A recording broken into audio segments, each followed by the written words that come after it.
Okay, so next up we have Mindsightful, which is Dr. Delan Naidoo. And just to give you some background information, he is a registered psychologist and life coach. He is currently registered with the HPCSA. He's completed his doctoral training in counseling psychology at the University of London. He's worked in various European countries in the corporate sector, National Health Service, NGOs, higher education, telecoms, risk, and finance. So Dr. Delan Naidoo comes with a wealth of experience from the corporate environment. He also has his own practice, which is called Mindsightful. So Del, thank you and welcome. Thanks, Tanya. Good morning, and good morning to everyone who's tuned in as well. So Del, you're a life coach, and we utilize Del not only within our learner program, but we also actually utilize him with the corporate SA, where we have some employees who are struggling with some personal issues that are starting to impact on their work performance. And Del then steps in and assists with just giving them the tools and the tips they need to become more effective within the work environment. Now, with the pandemic that has happened, how is the mindsets of individuals changed within the work environment, especially with having to deal with, like loss to COVID, with having to work and adjust to working remotely, having kids at home, and you're trying to adapt to working in a remote environment. What are the mindsets that you've seen? How have they changed?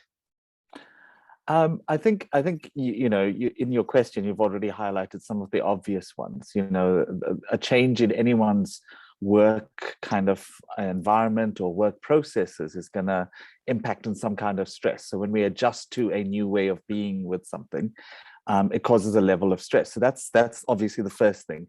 But secondly, I mean, early on in the pandemic, many people, didn't have internet capabilities. And so there were these financial stresses that were also implicated. How do we ensure that our laptops or our cell phones are charged up?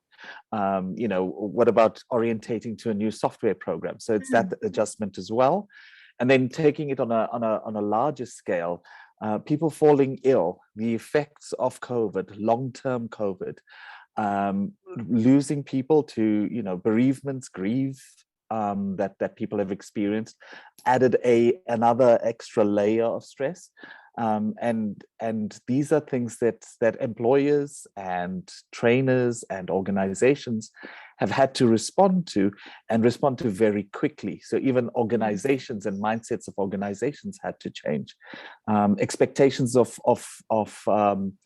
bosses, expectations of managers, expectations of leaders and what their workforce would be doing had also had to, shift a little bit, because when you're having to be at home with load shedding, or when you had to be at home with an internet capability issue, or when you had to be at home and also homeschool children, it's not so easy to stay focused on a specific conference call. So I think there's overall stresses, but bringing it closer to home for our graduates on this program with Record, Shalini's already mentioned many of the graduates had to relocate to a new province. Some of them had to leave home after living at home for their entire lives, for 20 odd years, and that was a big thing. The shift to being in student mode, going to professional mode, the expectations of showing up on time, dressing, as you mentioned, in the impression management, image management stuff. These are all kinds of normal adjustments that someone would need to make. But when you're making it without the benefit of a colleague who could whisper to you from the next office, by the way, this meeting is important, don't show up late, or, make sure that your phone is on silent, or things like that. These were all things that I had more senior experience help me out with when I first started work, which a lot of our graduates missed out on. And that's kind of the effect of COVID and this change that we had to make. Thank you. And you know what? So in my monthly sessions with the grads, especially last week, I ran all the KPI sessions with them, and I must say, you know, the work that you're doing with them has such a profound impact because a number of them, as you mentioned, had relocated, and quite a few of them said to me that if they didn't have these sessions with you, even though it's a virtual session, they prefer to have the virtual session with you because you know they don't have anyone else around them. They are fresh newbies out of the household, out of the nest, and they're having to now not only navigate online but also to navigate being alone. And Yes. you know, some of them you know, we're human, so we tend to bottle things up. They don't maybe feel comfortable speaking to their family members because they might not understand. But you bring that knowledge and experience from the work environment and have been giving them a lot of tools to help them deal with the work environment. One that also stood out for me, you know, presenting is never easy. And there's a number of grads that have to actually present to their team. And there was even one division that had to present a conference they held 2 weeks ago where the entire record company was there.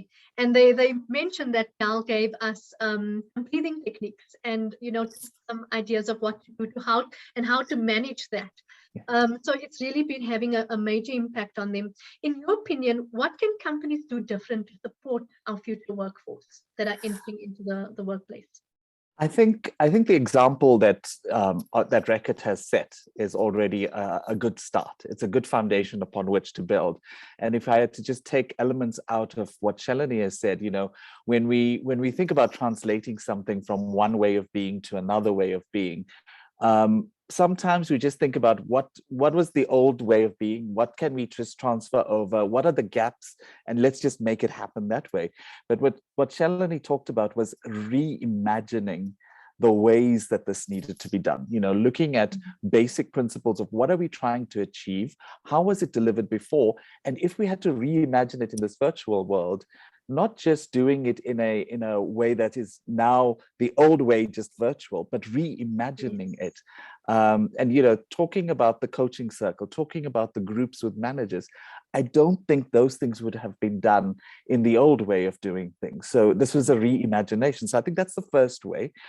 I think what I have found is that in my discussions with the grads, they are aware that there is a wellness program, and most corporates sign up to, you know, wellness programs. It is the best practice that corporates should be subscribing to. But often, and this is not the case here, but often in corporate South Africa and corporates around the world, we find that it is a tick boxing exercise. You know, we tick the box, we let people know we have it there, we pay for it if it's there, but we don't really drive it. Yeah. And I think, you know, the corporate world showing that leaders have also had vulnerabilities, have also had family stresses, have also had, you know, relocations, adjustment, changes, and that the leaders themselves would possibly go for a session or two with someone just to find themselves, just to adjust and transition into this new way of being. I think that would set an example. But we must also understand that when you're a leader in an organization, the admission of vulnerability is also a difficulty. It's a challenge, right? You don't want to admit that. So I think we've got to be able to find a balance, and we've got to be able to say that, you know, if as a leader, we also experience difficulties. And when we experience difficulties, this is what we do. Yes, we show up on time. Yes, we do our reports. Yes, we also put in the extra effort. But when things are not going well, we also know that we must step back for an hour a week. We must give ourselves that space, and we must be able to build our resilience for other challenges. Yeah, I think that's very important, you know, and as leaders and business owners, we often don't say that to our staff members. Yes. I, for example, you know, I was knocked down with COVID last year. I had to depend on my team. So, and then end of the year, due to long COVID issues, also experienced vertigo out of nowhere and had to depend on my team. And so what I've also done now is to change my mind shift and to speak openly about the challenges that I'm experiencing. And because if my team understands what I'm going through, then we create a better work environment. We've also implemented Wellness Friday. So every every third Friday of the month, my staff get off, and that is really for them to check in personally. How are they doing emotionally on a personal level, work-wise? And the next week we actually engage and find out, what did you actually reflect on, and we often find that when we're discussing it with each other, we're helping each other through certain challenges. And I think I have started seeing a shift. And if you look on LinkedIn, there's a lot more people coming forward and saying, that this is what I'm dealing with. And yes, I am a leader, but I'm also human at the end of the day.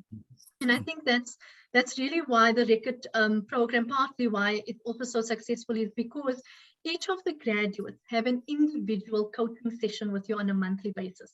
It's a 45 minutes, 45 to an hour session with you, where they get to just load off on you. But what we've said to them from the very beginning is that the sessions with Dr. Naidoo are not to be work related. It's for your personal development. It's for issues you're dealing with in your personal capacity. And it's really made a huge difference. So thank you, Del. Thank you. Thanks for the opportunity. It's really good to be part of their development like this. Yes, thank you so much. From our audience, thank you for joining us. Please, we've not had any questions, but if there are any questions, you're welcome to pose them now.